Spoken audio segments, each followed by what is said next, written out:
রাজধানী ঢাকাসহ দেশের ১৫টি জেলায় দমকা হাওয়াসহ বৃষ্টি ও বজ্রবৃষ্টির পূর্বাভাস দিয়েছে আবহাওয়া অধিদপ্তর। ২৮ মার্চ ভোর থেকে দুপুর পর্যন্ত সময়ের মধ্যে পশ্চিম বা উত্তর-পশ্চিম দিক থেকে ঘণ্টায় ৪৫ থেকে ৬০ কিলোমিটার বেগে ঝোড়ো হাওয়া বয়ে যেতে পারে।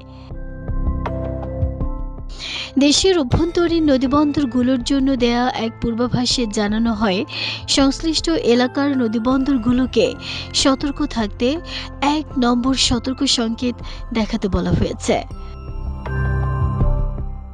আবহাওয়ার পূর্বাভাসে আরও বলা হয়েছে, রাজশাহী, রংপুর, দিনাজপুর, পাবনা, বগুড়া, ঢাকা, টাঙ্গাইল, ময়মনসিংহ, যশোর, খুলনা, বরিশাল, পটুয়াখালী, নোয়াখালী, কুমিল্লা ও সিলেট অঞ্চলের উপর দিয়ে পশ্চিম বা উত্তর-পশ্চিম দিক থেকে ঘণ্টায় ৪৫ থেকে ৬০ কিলোমিটার বেগে বৃষ্টি অথবা বজ্রসহ অস্থায়ীভাবে দমকা কিংবা ঝোড়ো হাওয়া বয়ে যেতে পারে।